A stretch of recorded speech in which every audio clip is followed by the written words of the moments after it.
Yeah? He did not get any something. No, nothing. They don't get the certificate.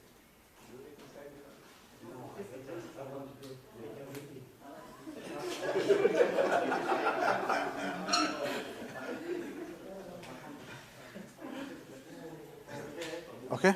Yeah.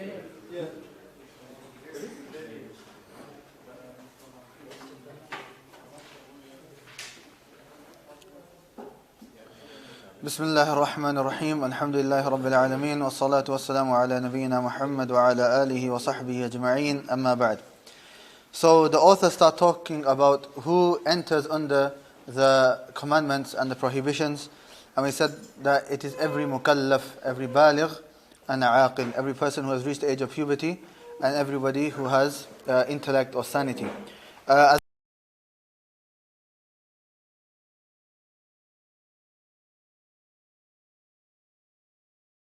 In other words, when does a person reach the age of puberty? When does a person become baligh? And there are three signs or three ways a person becomes baligh. He reaches the age of puberty for both men and women, and then there's a fourth one which is just for the women. The first is that a person has a wet dream. The first is that a person has a wet dream. The second is that he starts to grow pubic hair.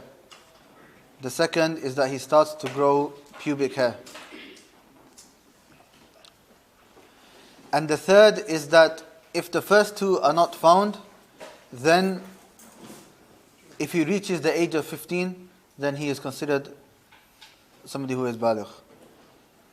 If he reaches the age of 15. No, this is extra. This is regarding the same point we were talking before about the child. So when does a person reach the age of puberty? The first is that he has a wet dream. The second is that he starts to grow pubic hair. And the third is that he reaches the age of 15. But it's important to mention when we say the age of 15, it's important to mention that when he reaches the age of 15, we are talking about the Hijri calendar. The Hijri calendar and not the Gregorian calendar. And then the fourth point, which is something which is specific to our sisters, is that if the menstrual cycle, the monthly cycle starts, then they are considered to have reached the age of puberty.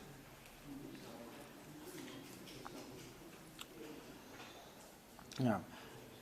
So these are three signs for men and women, and one specific to the women. So in total, we could say that there are four. And we also talked about the importance of, even if a child has not reached that age, we should still encourage them, once they are able to understand, we should encourage them to do good deeds and stay away from bad deeds. And subhanAllah, I just remembered a funny story of, there was a child who, maybe the age of 10, 9, 11, something like that, but he hadn't reached the age of puberty yet. So he started, how children sometimes go to schools and they, some of them are very, very sharp, so they start doing some business, selling sweets and all of this and that, yeah. So there was one child who was doing it, but he was doing it with interest, with riba. So I can't remember the exact details, but he was doing it with riba. So an old man saw him and he said to him, this is in Arabic, that it's haram, you're not allowed to do it. So the kid said, I know, lakin mani mukallaf, I'm not mukallaf. So it's fine. So, we say Urdu very chalak, huh? But, maybe in the future he'll be a businessman, long as he doesn't fall into haram. But, even if a child is not obligatory upon him, then we should still make sure that they are still following the guidelines of the Sharia. After this, after talking about baligh and aqil, the author now moves on to another topic which comes under who falls under the ruling of upon whom does the commandments and prohibitions apply. And the next issue he talks about are the kuffar. So this is a famous issue in Usool al-Fiqh. Are the kuffar, are they commanded with the branches of the Sharia? That's the title. هل الكفار مخاطبون بفروع الشريعة.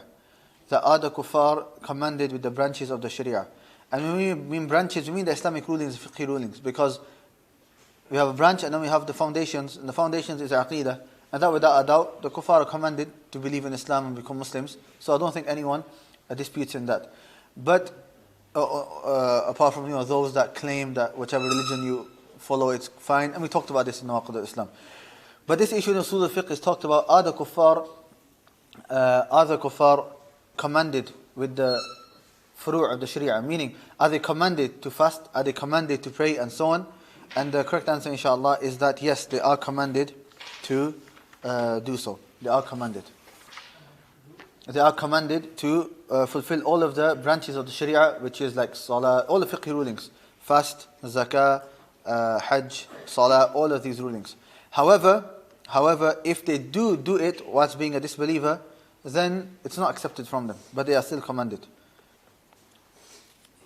And then that's why a follow-up question may come, that why? What's the benefit of them being commanded, if that is the case? If it's not accepted, why are they still commanded?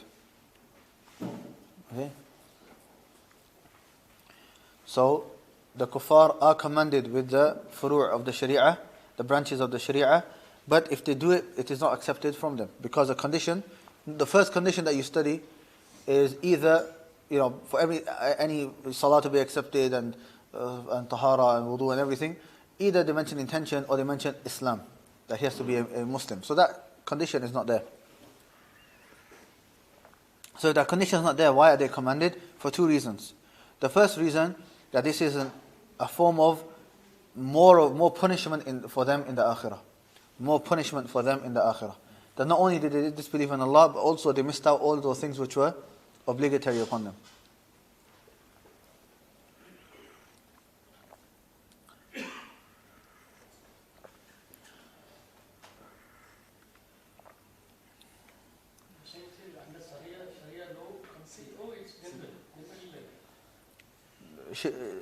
All the things which are obligatory upon a Muslim to do are also obligatory upon the kuffar to do also.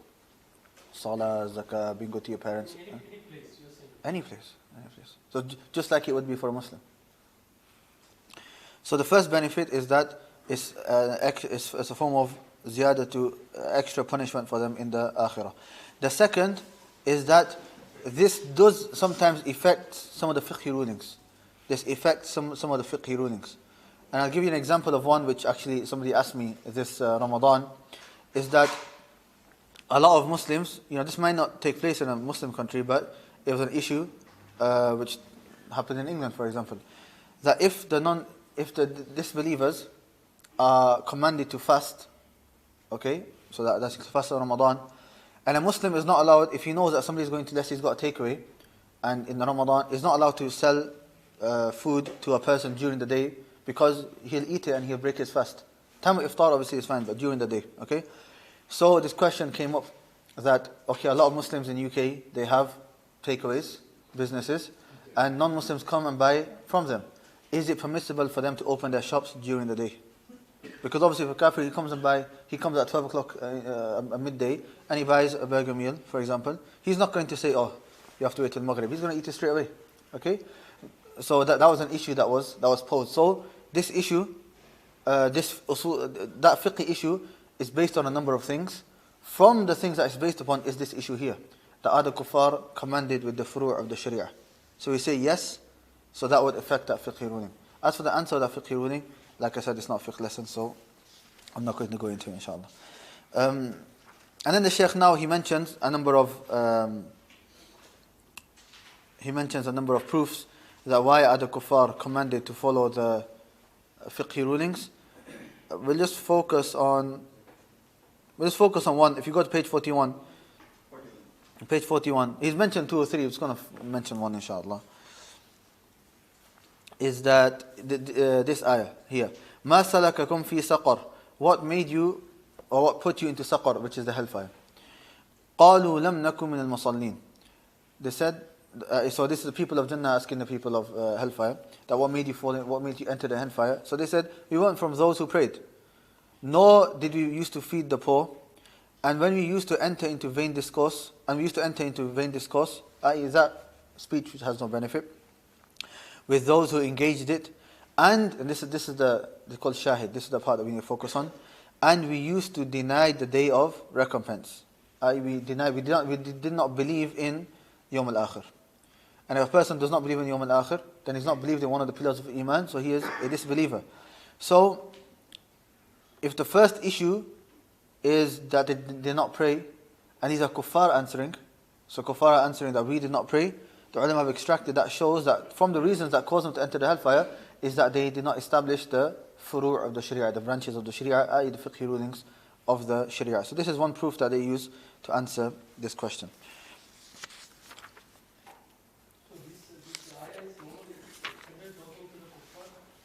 Yeah, so this ayah says to the ulama, because of the ayah, وَكُنَّا نُكَذِّبُ بِيَوْمِ الدِّينِ, that we did not, that we used to disbelieve in Yawm al-Akhir. Okay, and somebody disbelieves in Yawm al-Akhir, then he's not believed in one of the pillars of Iman, so it means that he is a disbeliever. So that it's not accepted. It's not accepted because they're not Muslim. And also maybe from another angle, their intention is not pure for Allah. Okay, they might do it, because there are many non-Muslims that fast in England because they got Muslim friends, so they want to fast with them. Okay, that might be a good form of da'wah, maybe slowly that will cause them to accept Islam. But that fast in of itself, it's not accepted. There's no reward for that fast. Okay? But if you tell them, they'll be discouraged. Then don't tell them. Not every knowledge you have to tell everybody. Okay? Ali radiallahu anh said, حَدِّثُ النَّاسِ بِمَا يَعْرِفُونَ أَتُرِيدُ أَن يُكَذِّبَ اللَّهُ وَرَسُولَهُ. That speak to the people with what they understand. Do you want them to disbelieve in Allah and the Messenger? Meaning, if you start telling the people every single thing, and it could cause fitna and so on, then you don't tell them that. So when Mu'adh radiallahu anh, when the Prophet ﷺ told him that the right of Allah upon His creation is to worship Him alone and not to commit shirk with Him, and the right of the creation over Allah is that whoever does that, whoever establishes tawheed without committing shirk, then Allah will enter him into paradise. Mu'adh radiallahu anh said, should I inform the people? This is a good hadith that if we establish tawheed and not commit shirk, then we will enter into paradise. And Prophet ﷺ said, لا تبشرهم فيتكلوا. Don't tell them this because then they'll become relaxed and they might just focus on tawheed and forget the other parts of Islam. So the Prophet himself is saying, you don't need to mention every single thing. So it depends on the situation, and it depends. So likewise, if somebody was to ask me a fiqh question, if he's a student of knowledge, then maybe I could go into a bit more detail. So a general person, all he needs to know is the halal or haram. That's all he needs to know.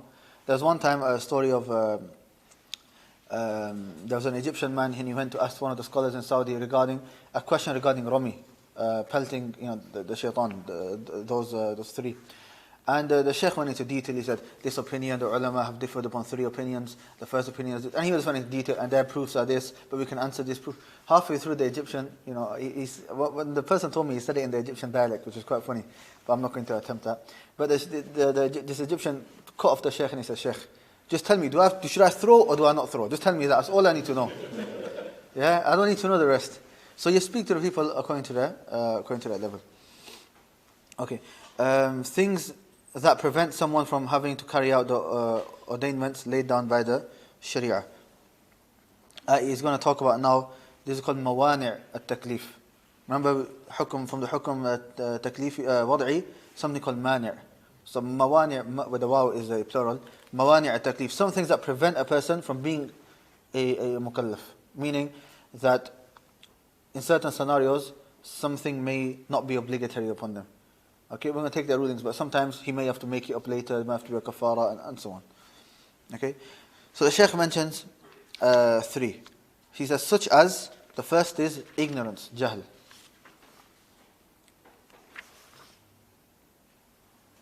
Okay, he says ignorance, forgetfulness, and caution, I think it's pronounced, basically, caution, that's how you pronounce it, yeah? Basically being forced. So these are the three that he mentions: ignorance, forgetfulness, and being forced. Okay, and then what's the proof for this? Due to what the Prophet ﷺ said, Allah has forgiven my ummah for its mistakes, what they forget, and what they are forced to do. So these three are mentioned in this hadith. Narrated by Ibn Majah and Bayhaqi. There are also corroborating evidences which from the Quran and Sunnah which prove its authenticity. This basically saying that there are other narrations which are similar to this, which have the same meaning. So now he's going to go through each one. First one is ignorance or lack of knowledge. So you can put number 1 if you want. So whenever a mukallaf violates a prohibition unaware of it being so, then there is nothing upon him, no sin upon him. Like someone speaking in the prayer whilst being ignorant of the prohibition of speech in the prayer, and whenever he leaves an obligation not aware of it being obligatory, he is not to be ordered to make up for it as long as the time for it has passed, using the evidence of Prophet ﷺ when he did not order the one who prayed badly in his prayers, in which he was not tranquil, to make up all of the missed prayers, but he ordered him to pray the current prayer according to the correct way. To summarize this point, it's quite long. This is regarding a person who is ignorant. And for this, if you want to summarize it by drawing a little tree diagram, you can also. The Shaykh is saying here that a person who is ignorant, who does not have knowledge, there's two states of this person. Either, firstly, is because it's not a fault of his own. It's not a fault of his own. Maybe he's a new Muslim, maybe he's trying to learn but he's not, learned and so on. There's no fault of his own. And the main example given is that a new Muslim. Okay? So he didn't know something, whether he had to do something or stay away from something. So due to that ignorance, he either did something which is obligatory, or missed something which is obligatory, or he did something which is haram. What's the ruling in this case? If he did something which is haram and he didn't know, then there's no sin upon him. Then there is no sin upon him. Okay? And there's many ahadith, but I'm just for understanding, I'm not going to mention the ahadith. Okay? The Sheikh mentioned one, but just for understanding, we're not going to mention the ahadith, and also due to time. So that's the first. If he does something haram, then there's no sin upon him. And if he leaves off something which is obligatory, then firstly there's no sin upon him. But if he is still in the time zone where he can do it, then he should do it. But if the time has passed, then he doesn't have to make it up. If the time has passed, then he does not have to make it up. So that is the first scenario where he was deficient in his. It was no fault of his own for not knowing. The second is that he is because of his own fault that he didn't learn.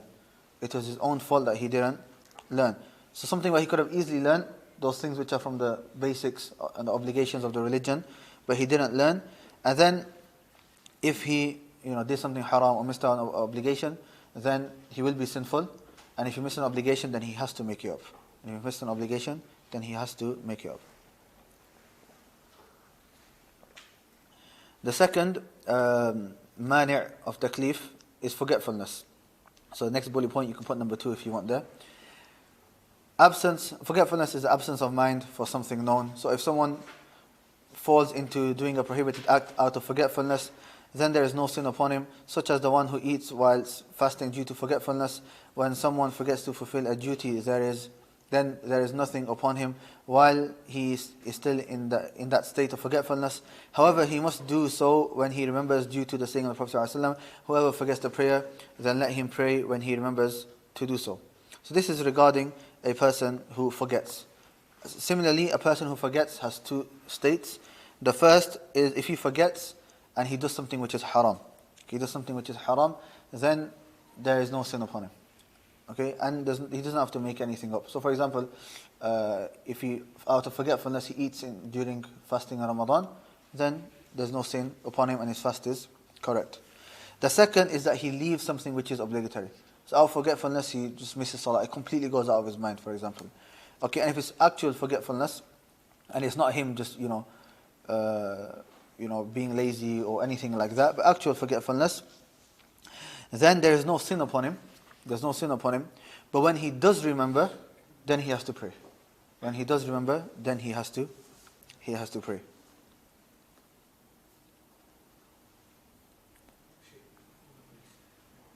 someone is sleeping and his intention was to get up and pray, but he didn't get up.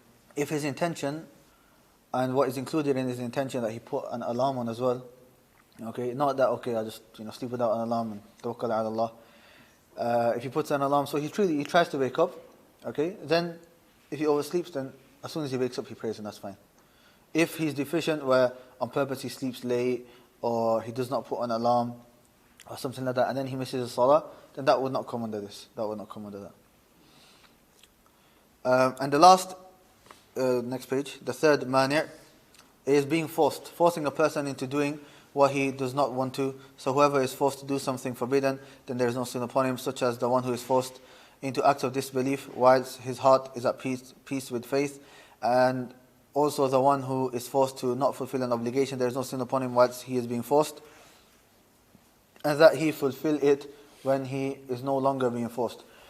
Unlike the one who is forced to miss the prayer until its allotted time, then he must make up for that missed prayer as soon as he is under until he is not forced. Similarly here, a person who is forced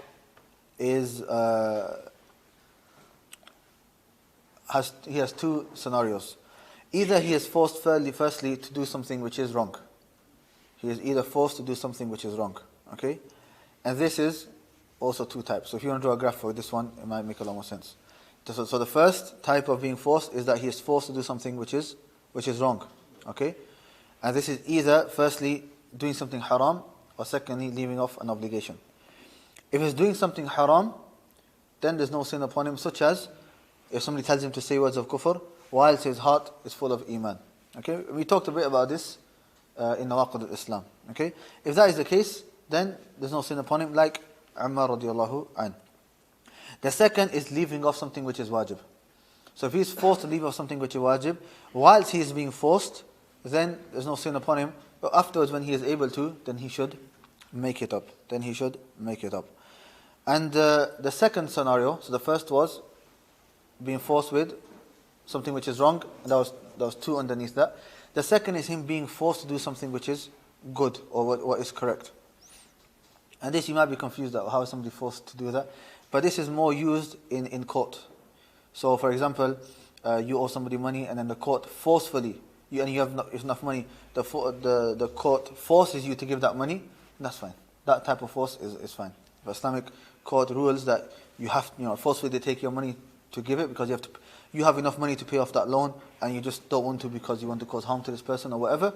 Then situations like that if the court rules forcefully to take your money, then that is something which is fine. As for the conditions of being forced, then we mention them in Nawaqid al-Islam, so you can go back to them. So somebody has to truly be forced. Okay, not just somebody give him a general threat, and it's just like a young kid who can't really do anything. That's not being forced.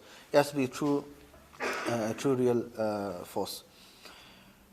All of these things, as the Sheikh says, all of these things are with regards to the rights of Allah, which is based upon forgiveness and mercy. That's like a principle. When things are between you and Allah, then that is based upon forgiveness and mercy of Allah subhanahu wa ta'ala. As for the rights of the creation, then these things will not prevent whatever commitments that have been made are kept to, if the person who is involved does not choose to overlook it, and Allah knows best. Meaning, if you, under any of these circumstances, have taken the right of somebody else, let's say forgetfully, you've damaged something or whatever, in terms of if it's between you and Allah, it's fine. But between you and the people, that person, his right is that you make up for whatever damage you have caused or whatever right you have taken of his. Obviously, if he chooses to overlook it and forgive you, then that's fine as well. So that's just an extra point that the Shaykh mentioned. That's why they also say, for tawbah there's a number of conditions. And then at the end, the ulama say, if you've done something, a sin which regards the rights of another human, then an extra condition is that you give back his rights. So if you've stolen his money, it's not enough just for you to do tawbah. You have to give back that money to him. Now, okay, the next chapter, alhamdulillah, we are talking about Al-Aam. Al-Aam means general. Okay? Shaykh, he says the definition, Al-Aam, linguistically means inclusive, and technically it means an all-encompassing word that includes all its individual elements without restriction. So for example, if I was to say to one of you, if I was to say to Tanveer, feed all of the students. Now, if he feeds everyone, but he doesn't feed, let's say, one person, then he has not completed this ruling. Why? Because the ruling is general, Aam. It includes every single person that comes under that wording or that Aam statement. Okay?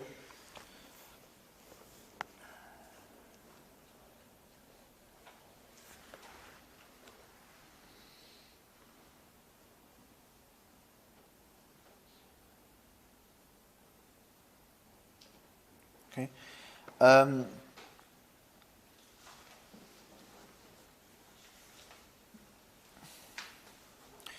Then they mention an ayah here in the English, and this ayah in the English is different to what I have in the Arabic. It's a different surah.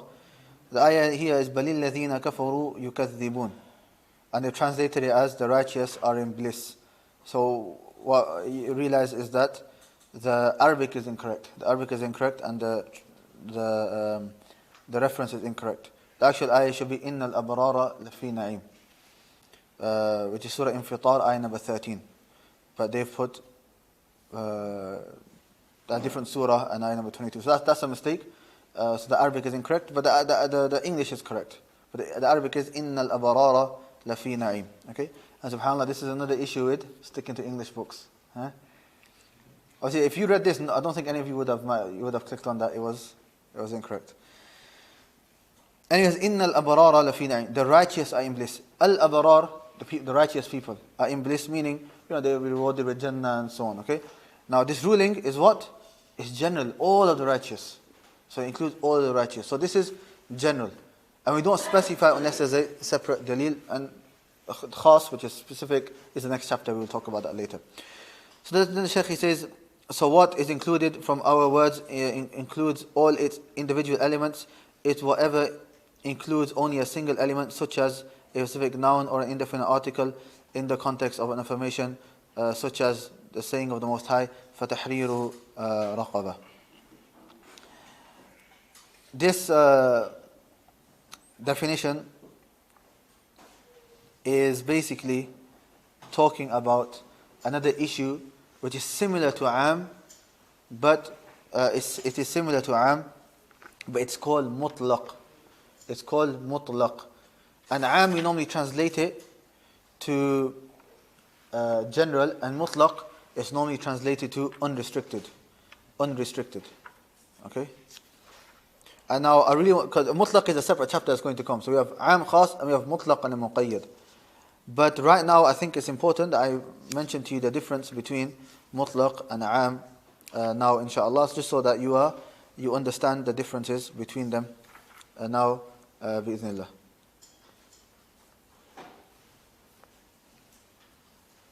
Okay, the difference between Mudlock and Muqayyad, okay, is I think best explained, because I think the technical definitions even in Arabic are a little bit difficult. So I will explain it in Arabic. I'll explain with the example first, and then I will maybe try to give a definition. Okay, using the same example, feed all of the students. Okay, so in Arabic I would say أطعم الطلاب. Okay, الطلاب. So feed all of the students. Now if Tanveer was to feed everyone apart from two people, has he completed the command or not? He hasn't. If I say to him, feed a student, one student, so he feeds everyone apart from 2-3 people, has he fulfilled the command? Yes, and more. Okay, so this is the difference. Am includes all of the ones who are able to fall under that word. So students, anybody who is considered a student will fall under the ruling of am. As for mutlaq, then it only applies to one person, okay, unless the word says two or so it gives a specific number, but generally one from all of the ones that come under that name. So أطعم طالبا, that's how you would say the mutlaq, feed a student. He can choose any student that he wants, but he only has to feed one of them. If he does more, then that's up to him. But what's obligatory is only for him to feed one. So that's the difference. The first feed in English makes a bit more sense because we actually change the sentence and we add the word all and so on. In Arabic, there's hardly any difference. The Arabic would be as for general أطعم الطلاب, and in terms of mutlaq, it would be أطعم طالبا. So the only difference mainly is the alif and lam in the beginning, and then the haraka at the end. So that's the only difference. But in English, because it's translated, we add the all. So just one more time, inshallah, to make it more clear. When general, it includes every single person that could come under the definition. Okay, so students, anyone that comes under the definition of students enters under this ruling. As for mutlaq, then you can choose any one that comes under that ruling, but you only have to apply it to one. Okay, anyone that comes under that definition, you can do it to them, but you only have to apply it to one of them. So if you go back to the definition of the Shaykh for khas, he says, an all-encompassing word that includes all its individual elements without restriction. Okay, so it includes all of the individual elements without restriction. If I was to go to Mudlock, does the Shaykh mention the definition for Mudlock?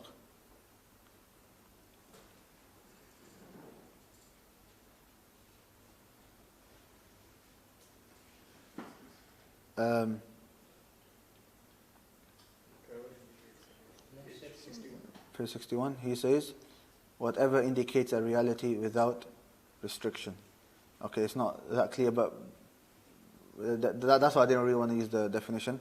Okay, that's how they've translated it. Khair, no problem. But inshallah, through the explanation, you understand the difference between Aam and Mutlaq. Yes? This is something that a lot of students, they get confused with. That's why I thought we should explain it in the beginning. A lot of students get confused between Mutlaq and Aam. Okay, and the opposite of Aam is Khas, which means specific.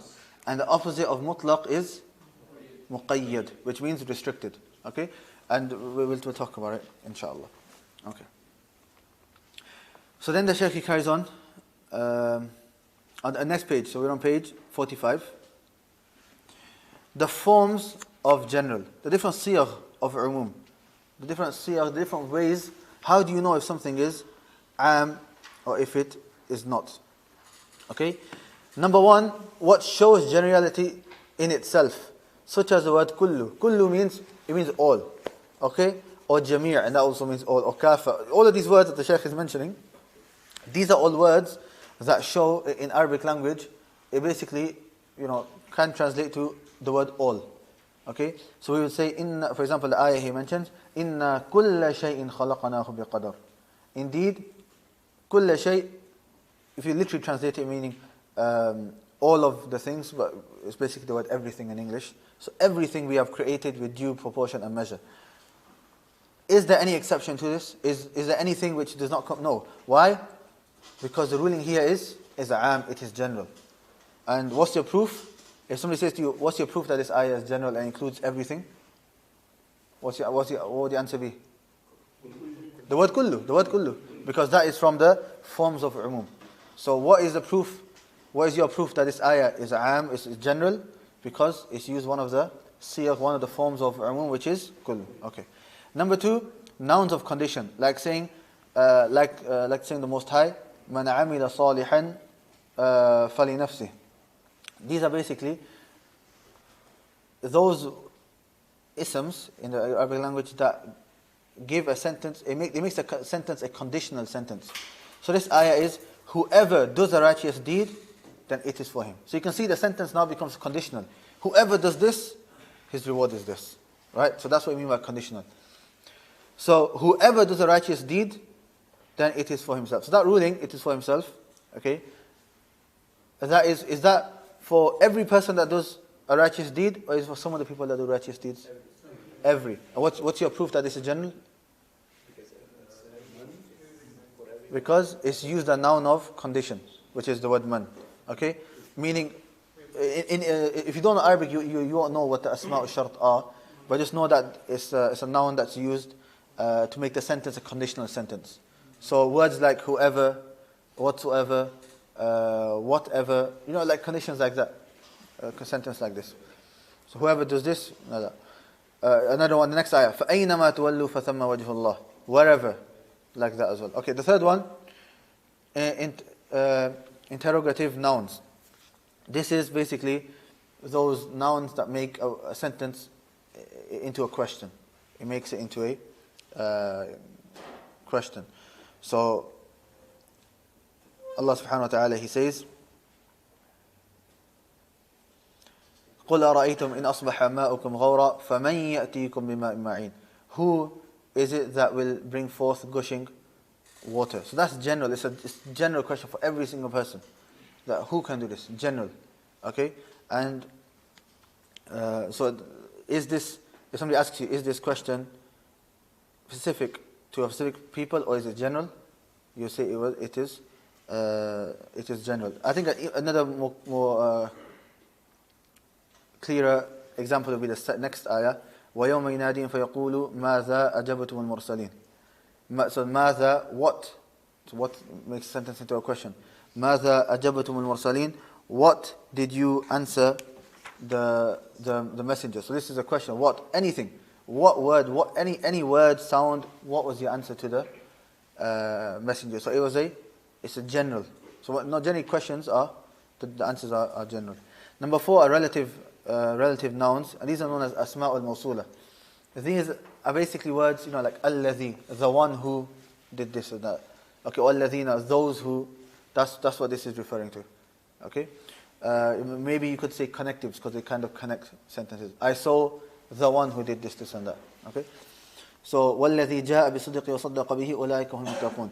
And the one who brought the truth and believed in it, those are the righteous. So are the righteous people just one or two people who brought the truth and believed in it, or is it any person and all the people that do this? It is all. Okay, so the ayah is it khas or is it am? The ayah is am. And what's your proof? There's a relative noun which is in Arabic walladhi. Okay, or in English the one who. That's how it's normally translated. If you go to number 5. Now, number 5 is a very important one. This comes a lot. Okay, this comes a lot, and this one maybe you can understand in English as well. They say the indefinite noun in the context of negation, prohibition, or rhetorical question. Indefinite noun, in Arabic they say nakira. Okay, so if I say the house, they say that's definite. If I say a house, that's indefinite. So anything which is not like really specified, not the person or a name. If it's the name of a person, then he's definite. If I say Muhammad, that's definite. Nakira is where it's a word and it's not specified who it is. A house, a book, a pen, and so on. Okay? So, if that comes in a sentence where that sentence is either, the context of the sentence is either a negation, or a prohibition, or a rhetorical question, then the meaning is general. So for example, the first example is of a negation. Allah says, وَمَا مِنْ إِلَهٍ إِلَّا اللَّهِ. The word ilah is nakira, it's indefinite. It's not al. Generally, if you add alif or lam, those are Arabic, al at the beginning of a word in Arabic, that's the difference between definite and indefinite. So, Bayt is indefinite, a house. Al-Bayt is definite, the house. So here, min ilahin is indefinite. So the actual illallah, literal translation would be wama, there is not, min from, ilahin, a God or a deity, illallah except Allah, okay, or but Allah. But how is it they've translated it? They didn't say there is no a God, or there is no true God but Allah. Okay, the translations, they've not added the umum, but the meaning is that there is no God whatsoever. So when you say وَمَا مِنْ إِلَهٍ, you negate all types of gods. There's no God whatsoever. Okay, so you've negated all types of gods. No difference between which religion or which country a person is from. All types of gods are negated. Illallah, except Allah, is affirmed only for Allah. It's affirmed only for Allah. So that negation in the beginning is general. It negates every single thing. Okay? And then we affirm it only for Allah. The next one, وَاعْبُدُ اللَّهَ وَلَا تُشْرِكُوا بِهِ شَيْئًا. وَلَا تُشْرِكُوا بِهِ شَيْئًا. Shay'an means a thing. A thing, yeah? So, وَلَا تُشْرِكُوا بِهِ, do not commit shirk with him. A thing, literally you would translate it with a thing. But because shay'an is a indefinite noun, and which context is it? Is it negation, prohibition, or rhetoric question? Prohibition. Don't do this. So the meaning is general. Meaning, do not commit shirk with Allah with anything. With anything, do not commit shirk with Allah subhanahu wa ta'ala. What does the translation say? And worship Allah and join none with Him. Okay, maybe. Okay, but once you understand Usool al-Fiqh, you can understand the meaning of the ayah a lot more than just the translation. Okay, so the ayah is it khas or am? It is am. Why? Because there is an indefinite noun in the context of a prohibition. Okay, so this comes a lot, and you'll find the ulama talking about mentioning this a lot, that this is a nakira, a indefinite noun in the context of one of these three. Number 6, we go to the next page. Number 6, the possession noun, singular or plural, defined through idafa. Okay, defined through idafa. Yeah, the Sheikh mentioned an example, but I've skipped it just for time. Okay. Number 6 is where you have a word and you make it become definite by idafa. And that's what I mentioned before, the mudaf ilayh. You attach it to something else, and you mention that this is possessed by somebody else. I'll give you an example. If I say book, kitab, it means a book, right? And that's indefinite. If I say kitabullah, the book of Allah, it becomes definite. Everyone knows we're talking about the Quran. Even book here, if you would say a book, then it's indefinite. If you say book of Huzaifa, everyone knows that you're talking about this book that I have with me. So it becomes definite. So he says the possession noun, singular or plural, defined through idafa. So basically you make it mudaf ilayh. Okay, so I'll mention an ayah, and see in the English print they've not mentioned the ayah. So it says it's like the saying of the Most High, and then the Arabic's missing. But it says mention the grace of Allah upon you. The actual Arabic is وَاذْكُرُوا نِعْمَةَ اللَّهِ عَلَيْكُمْ. Mention the ni'mah of Allah upon you.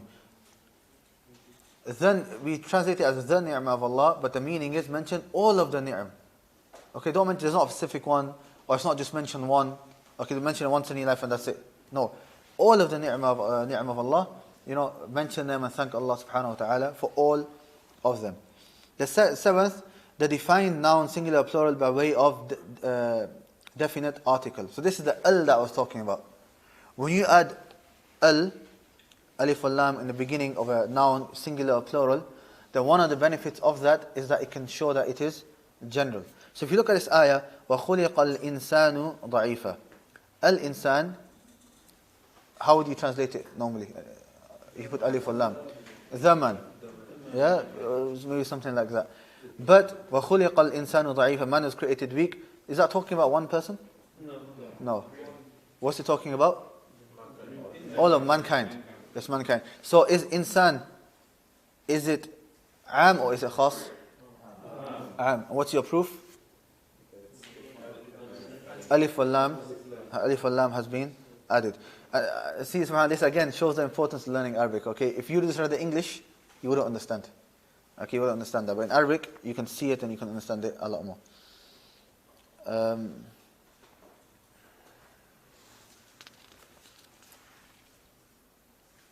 Then the Shaykh goes on to talk a bit more about al in a bit more detail, which I don't think is needed, so we can skip that for now, and we can go on to the next page. Page 49. Acting on the general. The Shaykh, he says, it is necessary that we act on the general until it is proven that it is specific.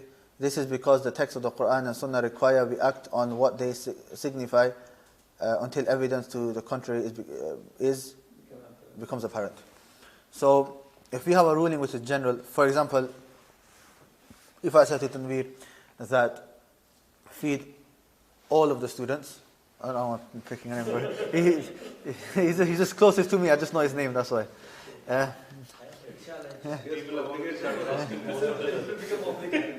Okay. So if I said that to him, what's the ruling upon him feeding every single student? It will be obligatory upon him to feed all of the students. So if he turns around and he says that, no, if I feed most of the students, it's fine. We say, no, you're not allowed. The ruling is that you have to act upon the general, unless he can bring a proof to show that that's not the ruling. So if he says, oh no, but the teacher told me before the lesson that those people that have families or those people that need to go home, leave them, or whatever the case may be, so then the ruling becomes specified.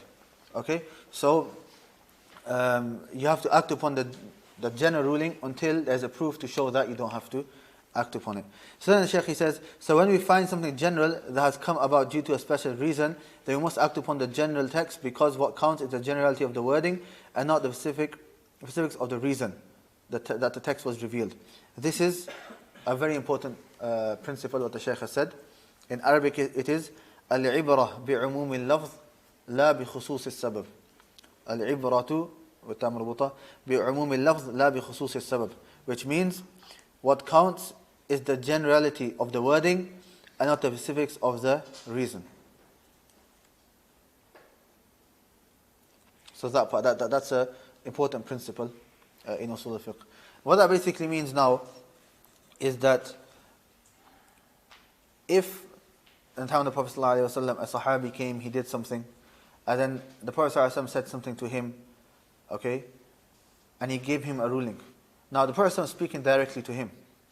Is that ruling only for him? No. Okay? But that ruling is for everybody who is in the same state as that person. So if he did something haram and there was a kafara to do, then anybody who did that same action would have to do that same kafara. So that's what it means. That what counts is the generality of the wording. I mean, the wording applies to everyone, okay? And not the specifics of the reason. Meaning, if there was a specific reason why it took place, it's not specific to that person. Okay? It's specific of anybody who, it's general to anybody who fits that state of why that ruling was given. And I'm sure the Shaykh will mention a dalil in a short while. He says, so when we find something, except when an evidence indicates that the specific nature of that text, thereby making specific to whatever is similar to it. So then, for example, and you know, this goes back to the fact that the Prophet ﷺ was sent to all of mankind. So whatever the Prophet ﷺ did and said is for everybody, okay? But the Shaykh says, unless there is a proof to show that this is specific to that companion.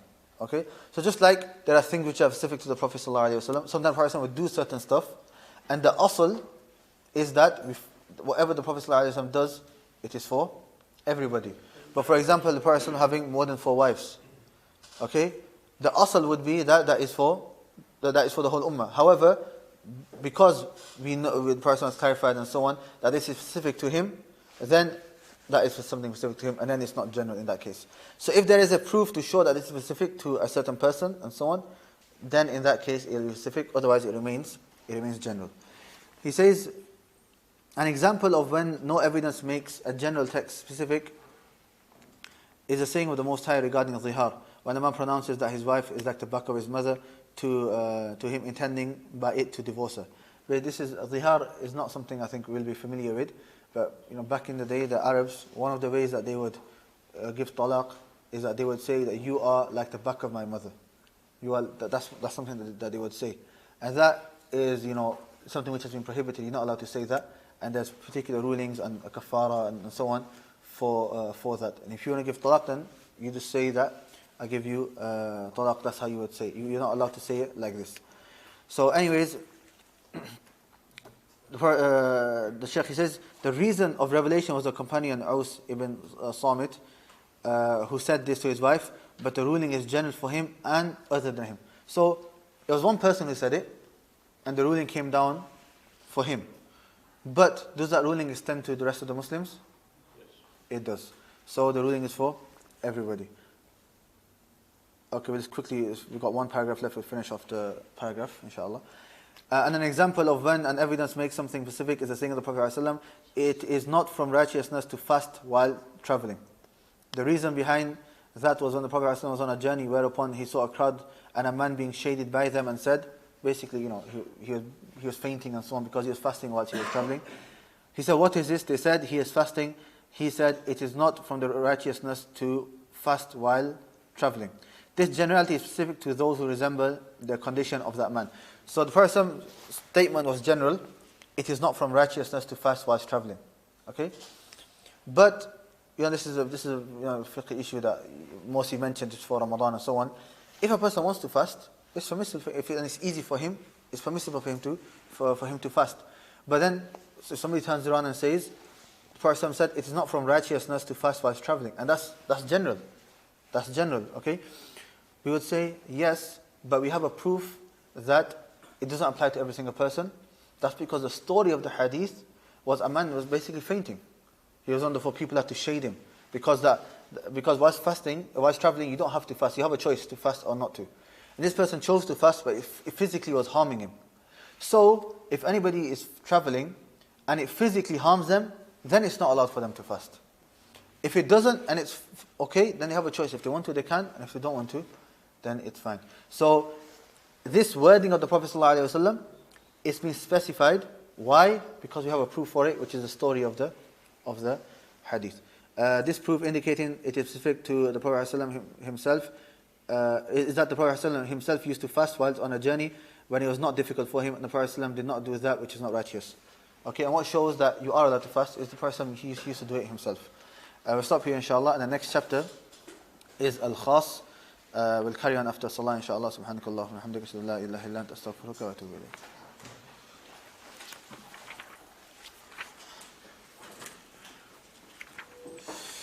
Al-Khas.